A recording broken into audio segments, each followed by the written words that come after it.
Coming up on First at 4, one company here in eastern Kentucky needs to hire more than 200 people, and they are offering more money. And one local healthcare provider is being nationally recognized for its efforts to improve cardiovascular health here in the mountains. And our warm pattern continues right on into the end of the work week. I'll have the very latest coming up. First at 4 is next. Dedicated to eastern and southern Kentucky, this is WYMT Mountain News First at 4. Good afternoon, I'm Steve Hensley. First at 4, Sykes in Perry County is looking to hire more workers, a lot more. WYMT's Dakota Makris talked to staff about a pay increase and how much you could make if you work there. Sykes is now a part of the Sitel Group. The acquisition took place back in August. With the new acquisition, Sitel staff tell me they are increasing the starting wage to $15 an hour, with the opportunity to earn up to $17 an hour. Bill Rose, the Senior Director of Operations, says a few factors went into this, like a competitive job market and also wanting to stand by their mission of taking care of their employees. He says right now, the Hazard location currently employs 241 people. We've seen a blend of folks who want to work from home. It's better for their life, and certainly during this time they feel like it's a safer solution for them. And then we've seen folks who would rather come in and work in the facility, and that's why, again, we've renovated the facility, top to bottom. Now, I am told the Hazard location has more than 200 jobs available. In Perry County, Dakota Makris, WYMT Mountain News. Rose says they are following CDC guidelines inside their facilities, like social distancing and wearing a mask when you are not at your desk. Grace Health was nationally recognized by the American Heart Association and American Medical Association for efforts to improve cardiovascular health in patients. The clinic received awards in their Check, Change, Control cholesterol program and their Target BP program, which improves patients' blood pressure. Tammy Sizemore, the Director of Clinical Quality at Grace Health, shares what the recognition means to her. The community that I live in, the people I love, my family, my friends, that they're healthier because of our efforts at Grace Health to improve cardiovascular care. Grace Health has 11 clinics throughout southeastern Kentucky and remains committed to improving patients' health overall. We are continuing to follow a murder investigation that's underway out of Laurel County. Deputies say they did a welfare check on well-known businessman Brian McCarty Saturday after he missed a business meeting. They found him dead inside a home. Deputies say he was shot several times. The sheriff's office is following up on leads. Our Phil Pendleton talked with deputies about the investigation, and we'll have much more on this coming up tonight at 6.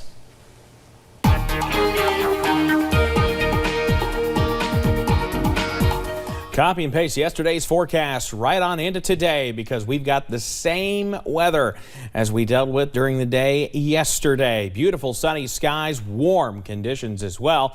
Mountain Parkway at Slade, nothing but blue skies so far this afternoon. Same thing as we take you on to Buffalo Mountain, where we sit at a warm 82 degrees with plenty of sunshine out there. Most of us sitting in those upper 70s to low 80s at this hour. Even Monticello creeping closer to those mid 80s, sitting at 84 degrees. Satellite and radar, well, we're in good shape there as well. Just a few of those clouds burning off earlier across the Big Sandy. Beautiful sunshine remains as we finish out the daytime hours today. We'll continue to see that moving forward. Keep that WYMT weather app handy, though, as we head into tonight, because we will be starting to cool off back into those low 60s and even upper 50s for those overnight lows. I'll have the latest on how long the warm weather looks to stick around coming up in just a bit. Steve? All right, Evan, thank you. Hurricane Ida devastated Louisiana 1 month ago, and many people there are still suffering. FEMA has approved nearly 500,000 applications for disaster assistance, totaling more than $638 million. But that covers only part of the need in a region where families are still desperate for help. Families like the Guidries, who lost their home to the hurricane and were denied federal funding to rebuild. Sterling Guidry and his daughter are living in his truck or a tent. And FEMA denied us today, like around 2:30, And so I'm like stressed out, don't know what to do or how to reappeal because I'm not a paperwork person, I'm a labor. For those who are receiving assistance, it may still be months before they are back in a steady home. While there is transitional sheltering assistance in place to help people afford hotel rooms, people like Sterling say they are in short supply. When asked about other solutions like RVs and motorhomes, officials say those may not be available until November or later. COVID booster shots do not appear to produce side effects more severe than a second dose. The CDC says less than 1/3 of people who have received a third shot have reported any side effects. Of those who did, the most common complaints were injection site pain, fatigue, and headache. The CDC characterizes those effects as brief and mild to moderate. The data comes from more than 22,000 people who have received third doses of an mRNA vaccine. The CDC also announced more than half of the total population of the United States is now fully vaccinated against COVID. They released the new data this morning saying 55.8% of all Americans are fully vaxxed. That's more than 185 million people.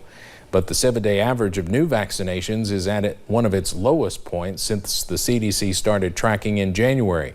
About 3.5 million people have gotten a booster dose during the last month and a half.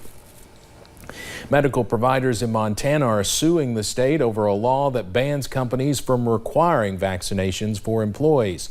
The lawsuit comes as the state deals with a record number of COVID patients in the ICU. CBS's Meg Oliver reports from Billings, Montana.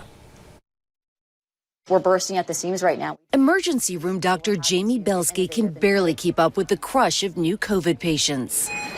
Here at Billings Clinic, the ICU is running at 150% capacity. The hospital has built makeshift rooms along hallways like this and called in the National Guard for support. I struggled with it, being on the ventilator. 59-year-old Frank Miller was hospitalized with COVID and has been in the hospital for more than 17 days.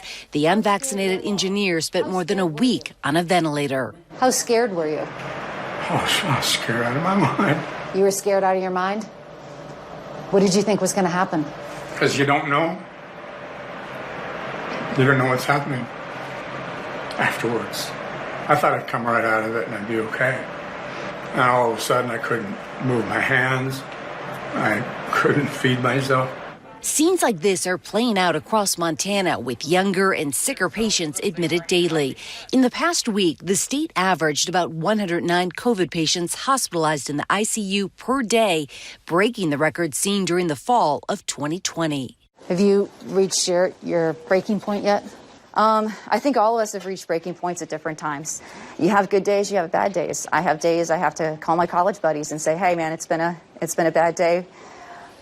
We lost a tough patient last night, and they're great about coming up and saying, hey, what can we do? If the vaccination rate does not increase, how scared are you for the future? I'm petrified for the future. If the vaccination rate doesn't increase, this is going to get worse. In the past week, 8 people have died here from COVID-related symptoms. Frank regrets not getting the vaccine and plans to do so now.